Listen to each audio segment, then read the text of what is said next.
Hi everybody and welcome to Cherry Red TV. Big Country are one of the most successful rock acts of the last 3 decades, with millions of record sales worldwide. They're about to release a brand new album, The Journey, which is their first in 14 years. Joining me today to talk about their extraordinary story are firstly founder members, guitarist Bruce Watson and drummer Mark Brzezicki. Hi. Welcome gentlemen. So could we kick things off with a bit of a brief history of how the original lineup of Big Country came together? Yeah, I mean, way back in 1981, Stuart Adamson he left the Skids, and he came down to see me with the idea of putting together a band with like 2 guitars. That was his idea, and basically we rehearsed ourselves and we did a lot of demos on a little porter studio. Took them down to London and tried to find a decent rhythm section, and we came across Mark and Tony Butler.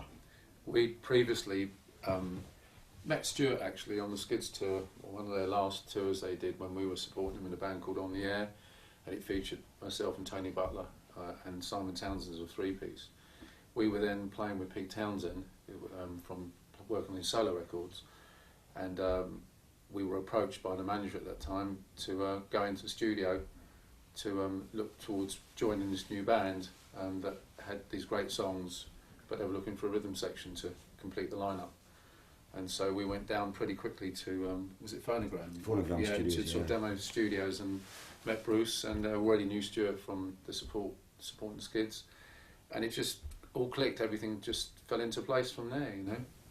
So given that kind of Stuart had been in a reasonably successful band with the Skids, was he kind of the leader in the band, or was it much more democratic than that? I think Stuart was, obviously, most bands is the vocalist is kind of seen as a leader, but from a musical point of view, everyone was equal. Everybody brought their own ideas to the table, and Stuart was more like an overseer kind of thing, you know. I think Stuart, the way I see it, sort of led the charge, you know. It's almost like he had a vision of the direction, but like Bruce said, from the musicality point of view, it was very much the chemistry of in the room that created the sound that you hear. And obviously from Bruce's point of view, he's writing songs as well, you know, so it's a collaboration of everyone, really. And was it one of those things like people say, you know, when Ringo joined the Beatles, that was the last missing piece, and when those 4 people came together, there was amazing chemistry? We had, before Tony and Mark had joined the band, we'd experimented with a few other musicians as well, but until it didn't really work out. It was a bit messy and everyone was kind of overplaying a bit, and until Tony and Mark came in, that was the jigsaw puzzle complete, as it were. It was for us as well, because me and Tony, you know, we were a rhythm section. We were doing session work as a drummer and bass player, and we were really looking to sort of move forward with a new band and a new identity, really, to try and get involved in something from the ground up, to be a band member rather than a session player, you know. So, and it was, when I first heard some of the songs Bruce played, it just sounded so unique and different that I felt we could contribute something equally that was unique, you know, to make something special. Yeah. And it's fair to say that, you know, you weren't one of those bands that slogged away for years without success. I mean, your second single, Fields of Fire, was a top 10 hit in the UK. We had toured though. We had broken those songs in as live songs with an audience reaction. In a dodgy old van going around the UK, you know, we'd road tested them, if you like. We did. I think we played virtually every pub and club up and down the country, those songs, before we even got close to the recording studio. So they were well played in by that time. It wasn't just there's the demos, go in the studio and hey look, we suddenly got a hit. You know, there was a lot of groundwork to those songs. But when you started releasing records and you had that kind of early success, I mean, did that feel like things started to happen very quickly from that point? On the surface, it appears that it did happen quickly, but as we keep going back, I mean, we toured that for about 18 months before we had the success. So even though we probably came to the public eye kind of quickly, there was all the groundwork had been done. It did take a long time. Yeah, it's always ongoing, isn't it? Because there's always a lot of work involved in what the public end up hearing. Yeah. And so you're in the moment of never realising where you really are at, because you're constantly thinking of the next thing and keeping the momentum up, which you, without realising, it's building and building, and you take it in your stride when you're younger, and you kind of get on a roll with it. So, yeah, it was. It did kind of explode, if you like, from the first album. But it never sort of we never took our eye off the ball. We were sort of in between writing songs and demoing and touring. You know, it was full on. Yeah. It really was full on. So. And that first album, The Crossing, of course, was a major hit both in the UK and in the US as well. Yeah. What do you feel that it was about that collection of songs that kind of really resonated with people on both sides of the Atlantic? I mean, it was definitely everything was just kind of clicked at that point. I mean, I don't think anybody had heard songs with guitar playing like that or drums being played like that, you know. Steve Lillywhite, who produced the album, was a big part of that as well. He kind of was like a film director, directing us here and there, you know. And we had this idea just how we wanted to sound. We had the twin guitar thing, but we didn't want to sound like Thin Lizzy or Status Quo. And I mean, I love those bands, but we wanted to sound different, so we made a conscious effort, Stuart and I, not to do any blues bending. It was all just sort of melodies we played on guitar. There was no guitar solos, it was just like melodies. And Mark does a lot of this military stuff as well. It was one of those scenarios you could never plan it. It happened by being in the right place at the right time and things happening, and in hindsight it all just worked, you know. I mean, that military stuff, that kind of military approach to the big country music was, it's inspirational listening to the guitars, because that's, you know, I love guitar music, and hearing the twin guitars, it didn't sound bluesy, it didn't sound like Thin Lizzy, and it sounded very, very Celtic to me. And just from a drumming point of view, I was always into that kind of Steve Gadd, if there's a drummer that played with Paul Simon, that 50 Ways to Leave Your Lover, you know, that kind of marching thing that seemed to, I fell into place with that kind of style, really led on by the charge of the guitar sound, you know, which was, you know, being a drummer, I like to play in a musicality way with putting the parts in, let the music inspire what happens, you know. And I was getting that from these guys. Also, in the early days, Bruce, for me, hearing your stuff, it was quite experimental. You had keyboards, early sort of weird synthy keyboard stuff going on it. You know, we were definitely in new areas that I hadn't heard before. Yeah. You know, I'd done a lot of session work, but I hadn't heard music with so much creativity that led a lot of space for me to get involved. You know, and Tony. So a lot of the time we're trying to make the guitar sound not like a guitar. You know, you've got a sound in your head, and it's like, but I can only play guitar. I can't play keyboards. I can't play violin. But I've got all these sounds in my head, and I'll just try and make the guitar sound like the sound I've got in my head by using different effects. And same with Stuart as well. You know.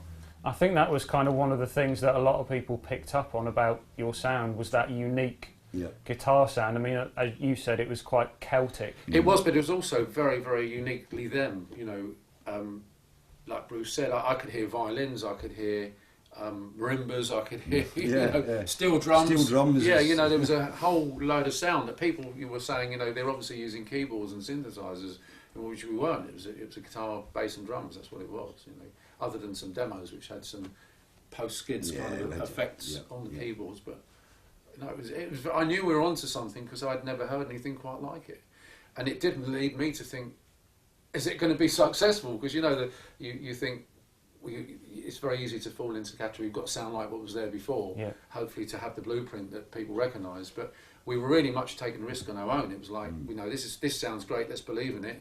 Let's see what happens. You know, it was a bit of a leap of faith, really, from everyone, wasn't it? Yeah. And as the album kind of took off in the States, what was it like to kind of go over there and try and make your name there? Oh, it was amazing. I mean, it was our first time across there. We did a few showcases in New York at this club called the Peppermint Lounge. We played with the members, and then we came back, toured Britain, went back out there. We did our own tours out there, and we spent about 2 months initially just going around every small town and big town. I think they thought we were a country western band first of all. You know, we've surprised a few people over there, and you know, especially when we went down south. Yeah, I'll bet. I've got to say that I thought Steve Lillywhite was a really great guy for the right time for us as well, because he was a producer, or is a producer, that allows a lot of creativity in the studio, unlike some sessions I'd been on where, you know, I know how they would like the drums to sound, I know how far to extend my playing, but Steve would like that stuff that you would think about curtailing. He would bring that out in you. If you had an idea and it was something that he felt was, you know, creative, he would bring that out in you. And of course, the culmination of, I guess, that first album with regard to the States was obviously when it gained 2 Grammy nominations. Yeah. I mean, what was that like to be nominated for Grammys? Oh, it was It's amazing, bizarre. yeah. When we were on, I always remember that one, being on stage at I think it was at the Shrine Auditorium, and you've got... We did a rehearsal. Yeah, we've got Michael Jackson sitting there with Brooke Shields, and I think we did it live. We did it live, didn't it? Yeah. We did it live, but I correct me if I'm wrong, Bruce, because it gets a bit misty those back in the heady days. I remember they wanted us to rehearse taking the award with a plastic cup. Oh, if we'd won it, if we'd won it, and it was and Alice the Cooper. word, it was Alice. Did Alice Cooper win it? It was Alice, or was it? no, Alice Cooper presented us No, with it a was paper Boy cup. George with Chameleon, wasn't it? Yeah, but it was Alice Cooper that actually presented us with a paper cup. That's right. But the idea was, what they were saying was, it was like, if you're the guys that are chosen to rehearse, you've obviously won, but you haven't. It's not a given. But the fact, yes, we were the ones that are going to be doing rehearsal, and you stand by the white line, and the winner is, and you've got to sort of then walk forward. We had the plastic cup, so it was like the award. We thought we bound off won it, but let's not say anything. This must be it, And of course, we stood there, really anxious. And the winner is Boy George. Ow! Paper cup. So it was a disappointment for that, obviously, but the honour of being nominated. It's not all about the winning. Yes, it is. It's always better to receive. Yeah. And why do you feel that kind of that success that The Crossing had wasn't necessarily followed to the same extent with releases? Because after you that can only do it once, you see. You can only do it once. It was the first time. Yeah. It was new, it was original, and then you do it again, but it's not new and original anymore because you've done it. Yeah. It's like the Police's first album kind of thing. It was new and original, but you stick to that formula. And in later years we changed, and You can't win, really, We because- kind of lost the original sound. But In a way, people expect you to keep growing and changing, and yet you can only be yourself. So it's like you're damned if you do change, and you're damned if you don't. So we kind of stuck to sounding like Big Country because we're quite an honest sounding band. How we play is what you hear. it's like status quo syndrome. It's like Yeah. oh, that sounds the same as the last one. Like status quo stuff. I love status quo, and every song sounds different to me. But we are good at sounding like Big Country, is what I always say. Because that's what we are. Yeah, we can't. And I think there was efforts, particularly in Stuart's writing, that with different influences, where he was in America and stuff, that took the band in a slightly different direction.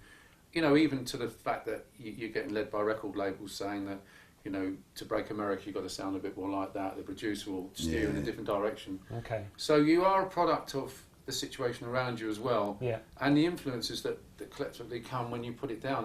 When you make that record, it's like it's there forever, isn't it? Yeah. You can't say de-invent a record, and it's like a little snapshot of what the scenario is at that time. Even in Britain, the A&R guys were saying, we need you to write another Fields of Fire or write another In a Big Country, but it's like, why? We've done that, you know? Yeah. No, that's a formula, but we want another hit.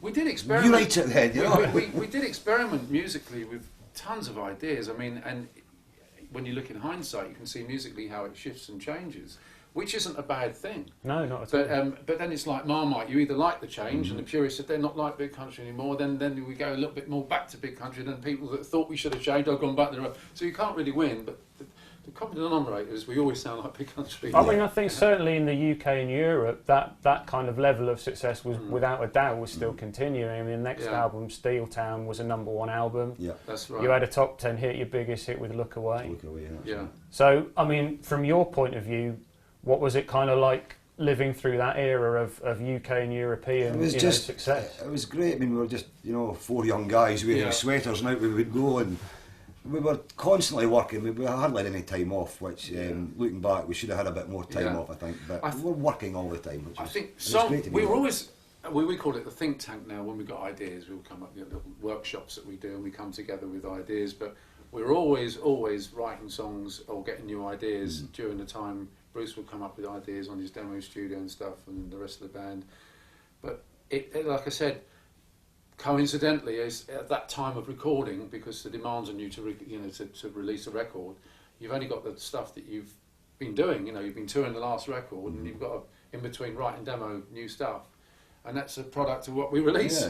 So it will ebb and flow with the scenario. It tells a different story than just what you're hearing. There's a story behind it. Why the songs are what they are. and in the end you end up releasing the demos because you know you get in a situation where you've done the demos and you go and quickly master them, and you prefer the demo. You know, it's always the way. And outside of the studio, during those years, you played some really big shows. I mean, you played at Live Aid. You were supporting, I think, main support on a couple of Rolling Stones tours. Yeah, we did two tours with the Stones. We did I think we did the last Queen gig at, was it Nebworth? Nebworth, yeah, that was the last Queen gig. We were the special guests on that. Mm. So was live performance always a really kind of crucial element to the band? Yeah. Even for a song, you know, judging how songs go down, it's always a great moment, or you know, doing new songs live, because it's often you're concerned it's going to be met with a silent audience because they want to hear the hits, and you throw in a new song, there's a curiosity about it, you know. But throwing in new songs is always important because A, it helps you ascertain how it is physically played live to do it right in the studio, and B, you know, you can see how it fits in with the general catalogue of what you've already done. So live stuff's always the band's always about playing live music. Live. You know, we're not a studio band. We're not, you know, Steely Dan that rarely tour but do live albums. You know, we are a gigging band. So that's the reason why I play the drums, is to go out there and play. You know. Yeah. And as we move kind of out of the end of the 80s into the 90s, I mean, your output of albums is no less prolific. I think you had 3 albums in the first half of the 90s. Yeah. So, I mean, did you kind of always find that writing and recording process something that came naturally to you guys, even kind of, you know, as we're moving 10 years plus into the band? It's natural, but, you know, it's always, it's always a timing thing, you know. You can, I suppose it's like writing a book or something, you get the writer's block, you know, and it's like, you can't really force a song. No. But when the time's right, I don't know when the time is right, when a song finds its way to you, then that's the time, you know. Yeah, I you agree. Can't force it. You can't. In a way, some of the songs, as we've been demoing them over the years, when I look back, even with Bruce's bought songs and Stuart's bought songs and Tony, we bolted songs together because we've gone, it's not quite right, the song, and yet you go, hang on, I love that idea there, and you know, maybe take something from Stuart or Tony or a drum idea, and you suddenly go, hang on, this will work. It's like the bumblebee, it shouldn't fly, but it does. This is going to work, we'll stick the middle 8 of that, we'll slow it down, and hang on, we've got a whole new song here, you know.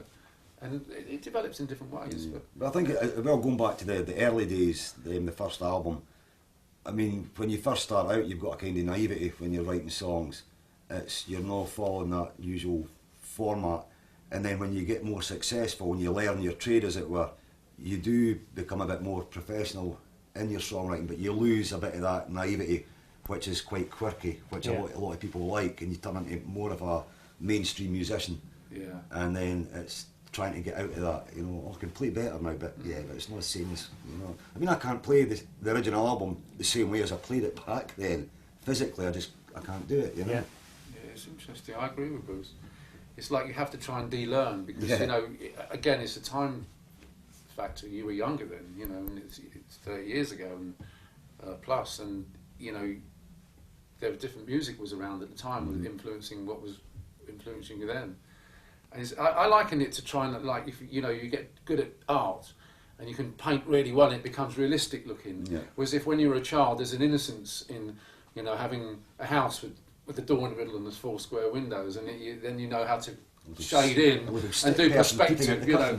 Yeah, and in a way, bands kind of learn perspective, and they learn, you know, as they grow with the band, and from being young to you become more seasoned as a musician, and that's going to affect the way you play as well, which is a way of the band growing naturally. So, you know, all bands go through that. And then kind of in the second half of the 90s, you went over to Nashville to record Driving to Damascus, which was the last album with Stewart. We did the demos in Nashville. We didn't actually, we recorded it in Rockfield. Okay. Wales, but we did a lot of the demos. But Stewart had basically relocated out to Nashville. So that was one of the reasons, plus it meant we could nip out to America, which is one of our favourite places, and do a lot of demos out there, you know. And what were the sessions for that album like? Was there a kind of a change in mood at all? Could you sense with Stewart or the songs that you guys were producing? I mean, Stewart was out there working with other musicians as well, and a lot of the stuff he was doing was kind of in that country mould, which wasn't really my bag. So we kind of the more countrified songs that he kind of kept for working with other guys, and we kept the rockier side of things for Damascus. Basically, it was just Mark and I going out to Stuart's house with a drum machine. I took my keyboard, and a little Porter studio again. We went back to basics, you know. Yeah. Stewart was very much, again, a product of where he was living and what was around him. I mean, he'd gone out there to, the band had kind of taken a break, and he was out there doing with Marcus Hammond, who was a songwriter out there for Dixie Chicks and stuff. Great songwriter, but it was a different flavour to what we were doing. But somehow they crossed because it was more puristic kind of country music, which Stewart always loved. And again, it wasn't particularly that rocky, but having that influence that Stewart had in Nashville definitely played a part in how we, again, grew up as a band. And we kind of bastardised a little bit of the music. Stewart was doing this country stuff, and we kind of bastardised it with this like rock stuff going on as well, and all these drum loop things that you were coming up with, you know. It was interesting.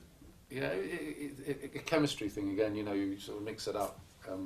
But no, again, Stewart was out there to broaden his writing. In fact, it was the record label that teamed him up with Marcus to do a songwriting experience. You know, where you go out and you rather than being with the same guys, you can take some time out and do some songwriting with somebody else just to keep it fresh, you know, and to reinvigorate your writing. So that's what was happening then.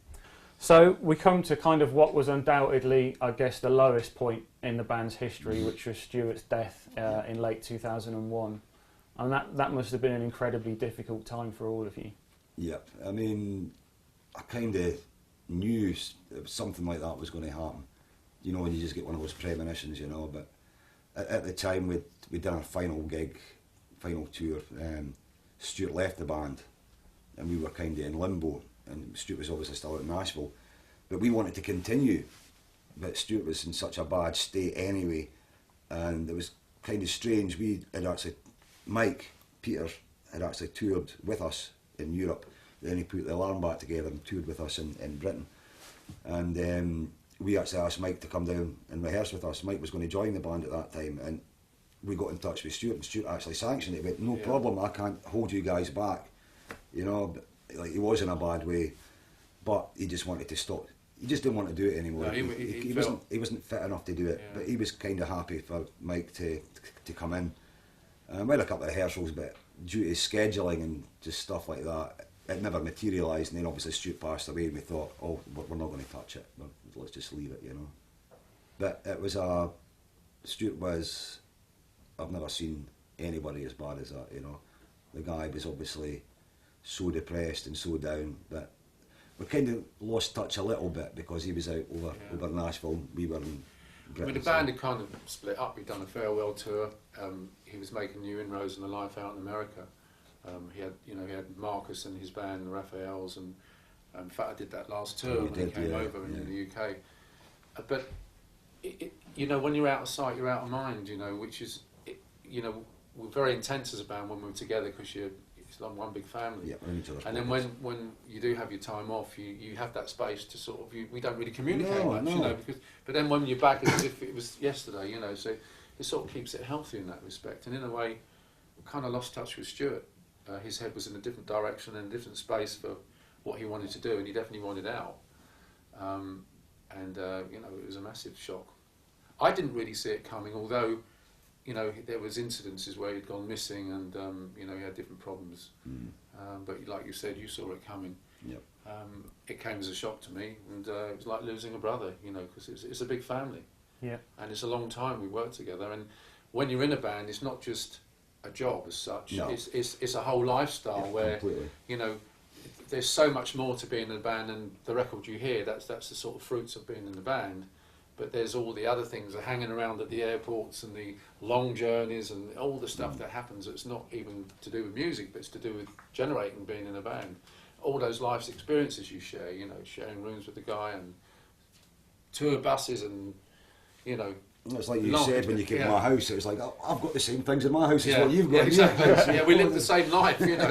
You bought that in Denmark, didn't you? Yeah. There's a whole, you know, we had the same things that happened to us, so it was a massive loss in lots of ways, you know, not only obviously musically and the talent that Stewart had, which was, you know, amazing. He was a very unique and talented guy that really, to be honest, never really got acknowledged as perhaps he should have. But the band were always a humble band, and I know I can say that because I read it. Because it's hard to be reflective about yourself. You need to be told by somebody else sometimes how you're viewed from the outside, because you can't see yourself because you're in it. I mean, Stuart was incredibly shy as well. I think Stuart he was the very kind shy. Yeah, he was the kind of guy that he didn't.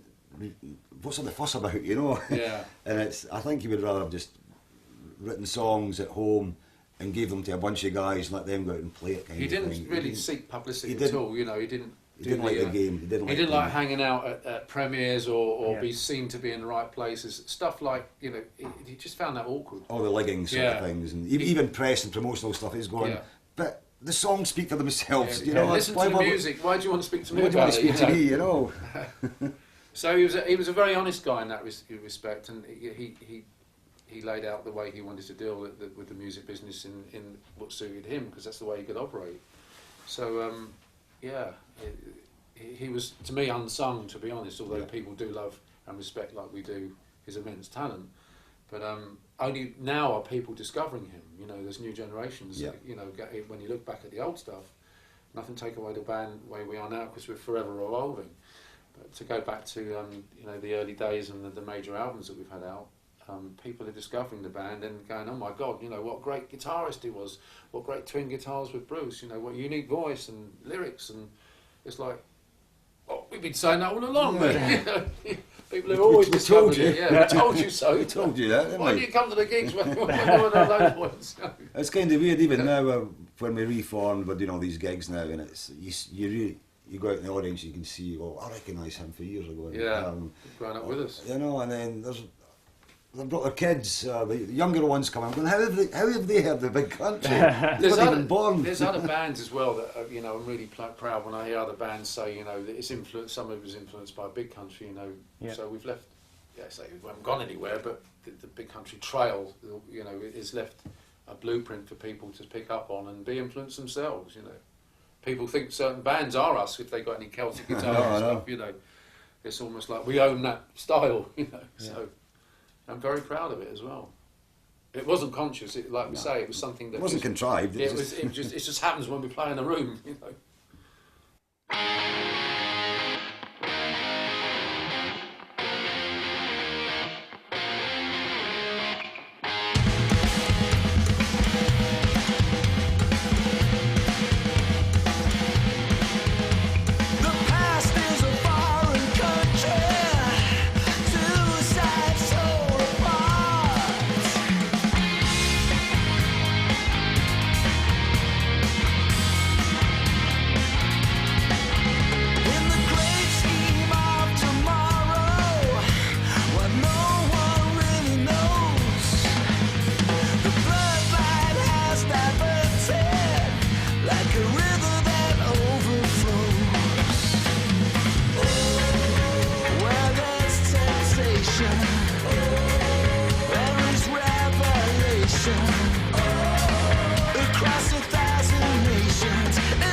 So now we're going to move on to take a look at the formation of the current Big Country lineup, and we're bringing into the equation Mike Peters, frontman of Big Country and also The Alarm.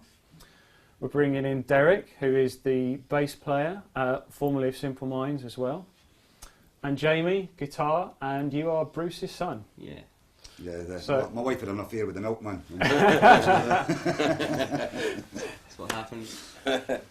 So, guys, I guess sort of in the wake of Stuart's death, there probably wasn't that much of an immediate kind of push to do anything new as such. And for a few years after that, there wasn't kind of a tremendous amount of activity around the band. So can you kind of take us through how this kind of lineup was kind of originally started to be put together, and where the kind of emphasis came to sort of decide we're going to do this again? Well, I think the seeds of the five of us sat here now go back a long way.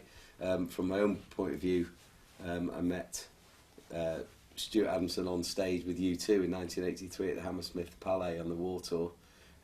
Bono introduced us as the new breed. I came from the side of the stage, and Stuart was in the crowd, and he had to be lifted over the audience, and I helped bring him up onto the stage, and that's literally how I met him. And all of us really have a history with Big Country that goes back to the very beginning, including Derek Forbes. 1977 with the Skids. This was the first time I met Stuart, and Bruce was actually supporting the band at the same time. So known him for a long, long time. And obviously with Jamie being the son of, Keep it in the family. Immersed in Big Country from the moment he came out of the womb. So I was there. So was that. So we've got a long history, and then we, as bands with The Alarm, Big Country, Simple Minds, we were all a little bit of a family from the 80s. We were all grouped together as this kind of Celtic rock thing, especially around the world where we started making it. All our bands made an impact globally.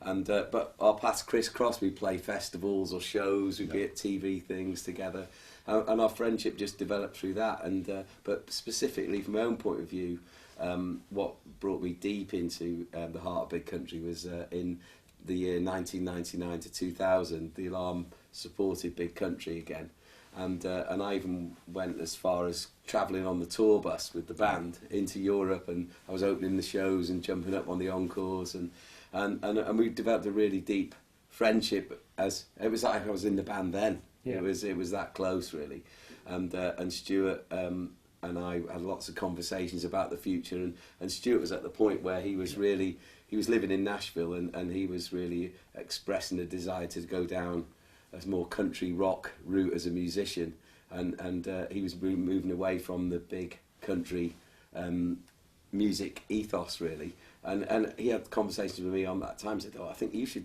carry on for me and sing in Big Country. But at the time I thought, that's a bit weird, and I didn't want to go down that route at the time. But Stuart was quite vocal about me taking over his role in the band, which, is probably symptomatic of where he was as a person at the time. Yeah.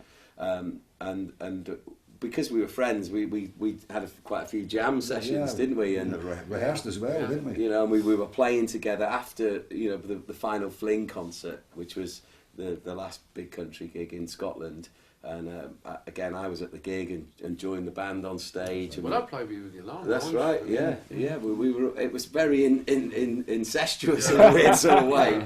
I also played in The Alarm. Yeah. and that's what happened. We've all grown up together and helped each other out as friends and family, and that's really where the roots are. And then in 2010.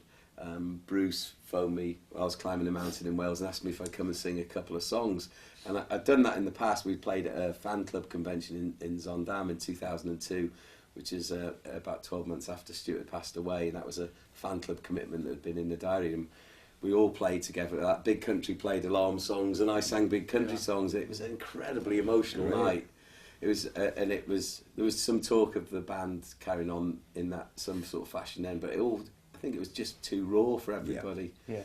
So when Bruce called me about doing a couple of songs in 2010, I just said yes, immediately on the phone. And then by the time he phoned me back a week or so later to go through the logistics, it wasn't just 2 songs, it was a whole tour and 8 shows. And my baptism of fire with Big Country was as a singer proper was in Glasgow on New Year's Eve in Scotland. So there was no easy way out. And so I think that in a way the immensity of that moment sort of cemented us really, because it was literally like, there was no rehearsal for that. You can't rehearse for life, they say, and you can't rehearse to be the singer of Big Country. You just got to dive in and go for it. But luckily, because of my history with the band, I knew a lot about how Stewart would have wanted Big Country to be presented. You know, he was very proud of the band, so proud that he was willing to step aside. Yeah. And I think that shows the measure of the man. So that's something I took with me into that first gig, really. And it seems to have. It's just gone on from there, really. Just instinct has pulled us forward.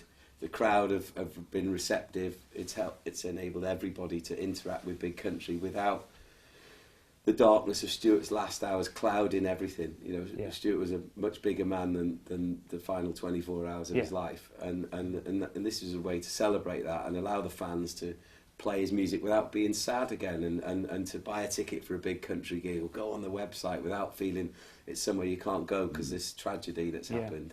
So I think it was it's probably where the seeds of the journey began, really. Everyone has to make a journey with Big Country to come up through this dark period in the band's history, and to walk with the future. It takes a big leap of faith, and I think a lot of the fans have made that leap of faith, and we've done it together as a group of musicians.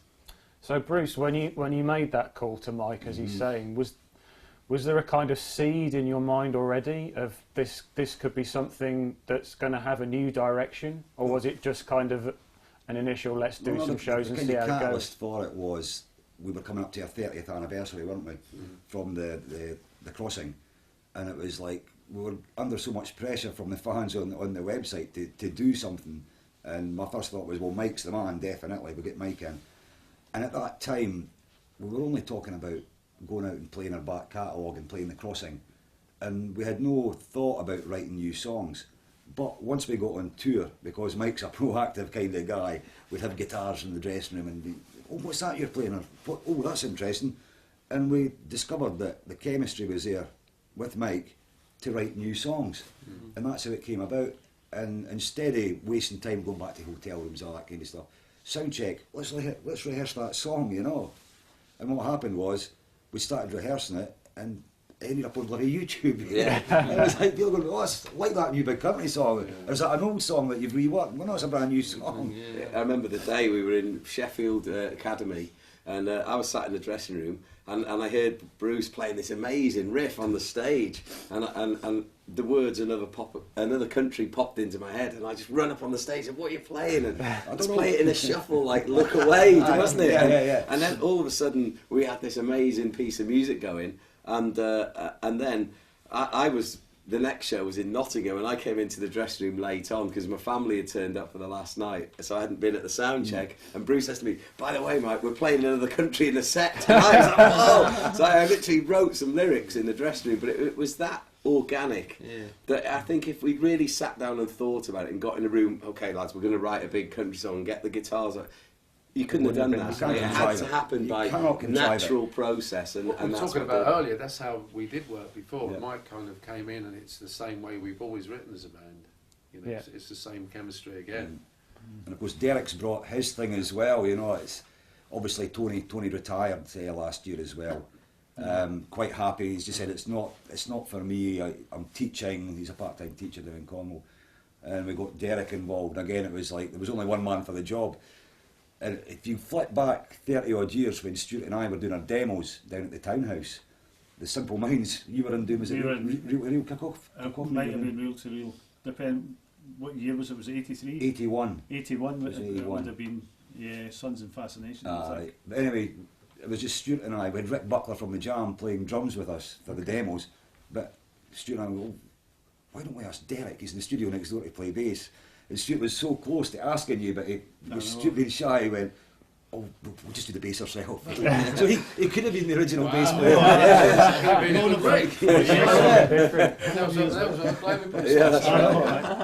So fate has played a massive hand in how we've all come together, and again, as Bruce says, the music's just happened organically out of this relationship, and you know, from Big Country as Bruce and Mark, it's been with them all their life.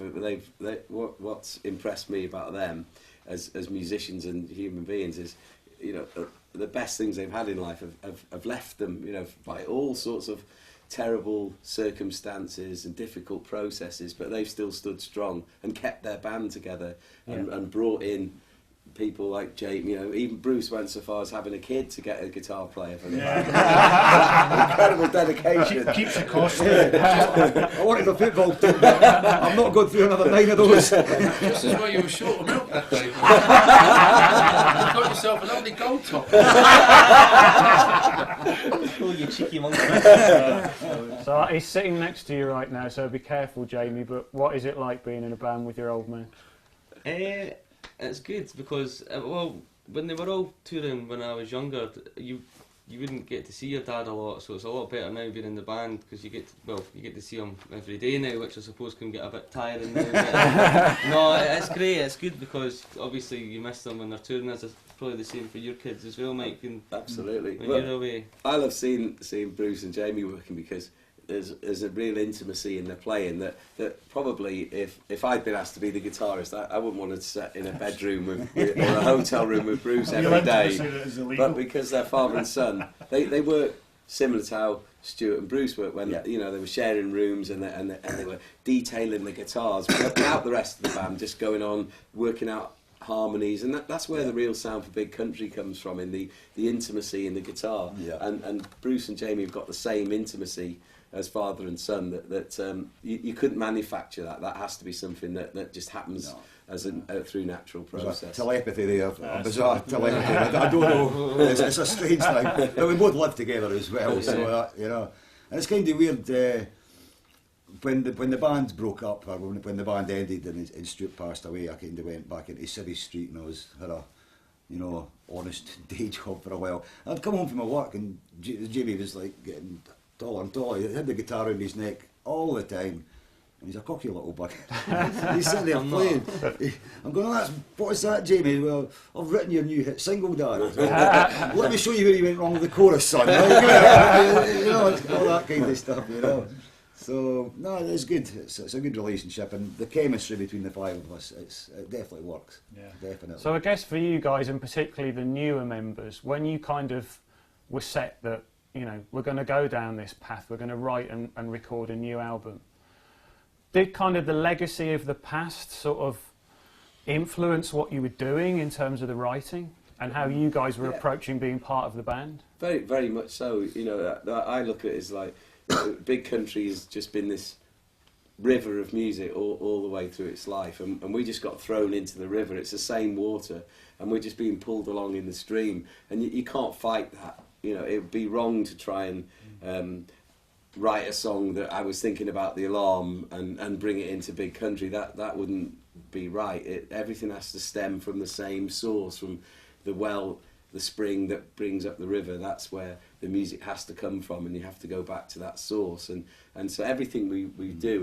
has come from, really originated with Mark and Bruce here, and then we've just built on top of that and created an instrumental, and that's sort of where I would step in, really.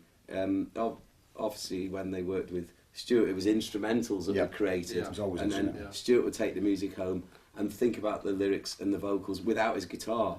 And so I come in at that role, and because I don't have to play guitar in the band, I can probably interact a little bit earlier than Stuart would.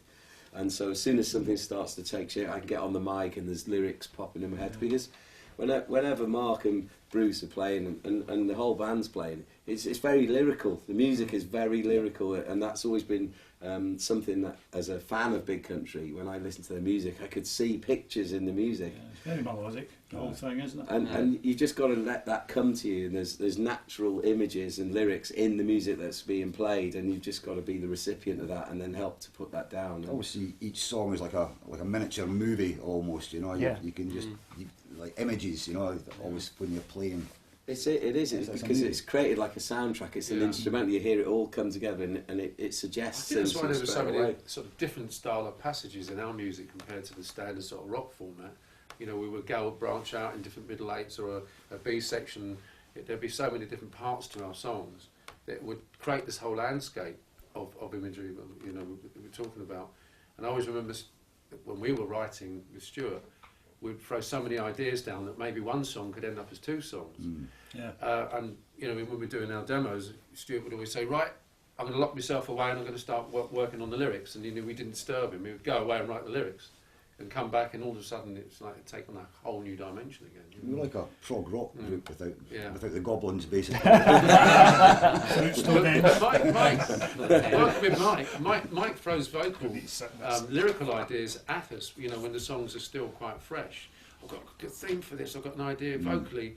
And he'll sing them to me, and it's almost there's rhythms coming out in the vocal as well. Yeah. And I'm thinking, wow, I'm liking that. That's going to send me in a different direction. So there's a whole new thing that Mike's bringing as well. And you're all lyrics are credited. stories as well. Yeah. Great, you know. You're all credited as writers, all five of you that's on the correct. album. Yeah. So was it very much a collaborative process of putting this album Completely. together? The freedom, the whole freedom for me is amazing. The amount of instruments that was personally played, in Simple Minds it would be bass and that would be it. Maybe a bit of backing vocals, but never played piano. I'm going to get a trombone for the next album, I think. I've got to play, you know. Well, I did get this guitar idea thing, you know, and it'd be good if you did that, Bruce. I'm going, I'll tell you what, Derek, you do it. Because I'm not playing the guitar. I'm going, no, you've got the guitar. Unbelievable. Play the guitar. I've never mate. worked with musicians like that. They're a wee bit precious about, you know, playing their instruments, whatever. And Bruce, exactly what he said, just hands the guitar, you do it. If you've got something to offer musically as an idea, it's always allowed in. You Well, know, whatever Mike works keep best it for as the well. song. A lot of people think of Mark just, you know, one of the world's best drummers, you know, and influenced a whole generation of players. But what people don't see is the band in the studio. And Mark's got his piano out, and he's got these incredible melodies. And I'd be walking past him and going, "What's that, Mark?" And I'd jump in, and you'd hear this incredible music coming out. And then we'd take it from that, and then Bruce would hear guitar parts, Derek would hear the bass, and then everything started to open up. And then Mark could get on the drums, and then all of a sudden it's gone from this little beginning into a full-blown piece of music. And that was how the original chant started on your keyboard, didn't it? So Just hitting the black notes. the song "Hurt," that's the Big Country single, that began on Mark's piano and grew out of that in very much in the same way that Chance did, because Stuart heard you playing that melody. It can come from any place with Big Country. It can come from hearing a noise, you know, and you make a noise in a machine and repeat it like we've done before. You know, you create a sound and you create an atmosphere. And you know, everything's allowed. It's all part of the orchestra. The rules are there's no rules. Yeah. You know, that's it basically. So the album is called The Journey, and certainly in terms of the way that you guys relate to your fans through things like social media, this kind of concept of the journey has been very much a touchstone, I think, for the last couple of years of the band and moving forward. So can you kind of explain a little bit about that and how kind of that has developed into the writing for the new album?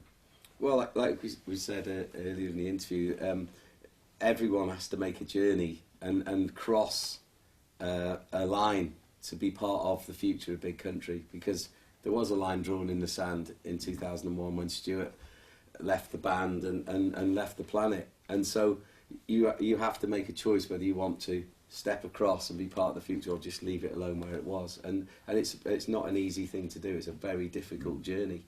And I think with this music, with the record we've made, we've tried to sort of orchestrate that journey lyrically and musically to help people across. Or, you know, and if they want to stay where they are, that's fine too.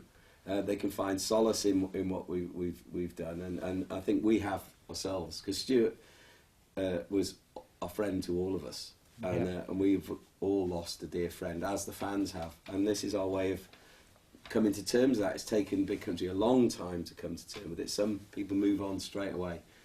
Big Country's journey to the future took a long time. There was a big pause while everyone thought about how they wanted to proceed, how they felt about the past, and because it's been a monumental incident, and not just for the band, but as I keep saying, for the fans. So the music has come because for 2 years since I started singing with Big Country on December 31st, 2010, we've all been on this incredible journey of celebrating the past, but moving towards the future as well. And the lyric of the album amplifies that, but also the music reflects the symbolism of that journey too. It's also the kind of, it's like the hardest, what's the hardest journey? It's when you're lost, the hardest journey is to get back home. Yeah. And now we've actually, because we've done this, we've done that journey and we are home now. That's the way I see it. Yeah. You know, songs like in the history of Big Country, 400 Miles, Fields of Fire was a song written about on a journey, really, Yeah, it was wasn't like it? a train journey. It was It's London to Edinburgh is 400 miles. When the guys were coming down to London, it was like we've done another 400 miles, and it's kind of set the tone with Stuart's lyrics. Yeah, definitely. You know, and in a Big Country, you know, you only have to walk through that song. It takes you on a journey, and that's what Big Country have traditionally done through the Wonderland. You know, driving to Damascus, the last album. Everything, in a way, has been a little bit about of a journey into an unknown or into something that should be embraced. Any journey, you've got your ups and downs, peaks and troughs, you know, good times, bad times, and that is the journey. And anything can happen on a journey. You can be diverted, but you still got to keep your eye on the goal. And we went the scenic route. Definitely. But you know, to me, in Big Country is lyrics. You only have to go back to the very first lyrics, "Harvest Home," which is the first single. Everything is about coming home and returning to a place of solace where you can find strength, encouragement, love, family. They're the things that help you through life, through the journey. And musically, if one of your fans is picking up this new album, listening to it for the first time, are they going to find things there that they'll be, you know, recognisably Big Country, along with the newer elements that all you guys have brought to it? I think so anyway. Definitely, Definitely. I think it's still classic, there. to be You've got your honest. main hooks and things like that, but there's all this different kind of stuff that we might not have maybe done. We've maybe tried something new as well, you know. We didn't contrive it, like I keep saying. No. We don't want. We just sound like how we sound, and when Mark and I play together, we sound like Big Country. We haven't consciously went, well, let's sound like what Big Country, people should think Big Country should be like. We just. We didn't have the Crossing album out in the studio and referencing sounds or anything like that. But we've all been immersed in the history of Big Country because we're in the band. You can't take it lightly. You know, I didn't just learn the lyrics to sing them live. You know, I referenced the whole history to be able to stand and sing as the frontman for Big Country. Nobody stands in stage centre where Stewart used to stand. There's 5 in the band now to overcome the loss. And across the floor, it means the centre stage is empty. And as Bruce often eloquently puts it, that's the space for the fans. They sing the records and the songs when we play them live, and that is the amplification of Stuart's voice in the gigs. And we've just recorded natural Big Country music. You know, there's lyric references to some of the old songs or some of the old incidents that people will recognise. And they might be surprised by that when they come across them. And but I think people will feel at home with the Big Country record. Definitely. So, kind of on the eve of this new album, this new chapter of the band, how can you guys sort of sum up your feelings of being sort of custodians of this, not only this incredible legacy, but also moving into the future of the band? I mean, I always quote what Stuart said, was it's not about getting there, it's enjoying the view on the way. And, you know, part of the journey is all the things that happen en route, and this is the journey. You know, what the album for me is, particularly having 3 guys here, is that it links from where we were to where we are, and it signals to where we're going. It's constantly evolving, and this album is that perfect album that documents that point in our life. Guys, we wish you all the very best of luck with the new album and the future of this incredible journey that you're all on. Thank you very much. Thank you. And thanks for watching. Join us soon for more Cherry Red TV.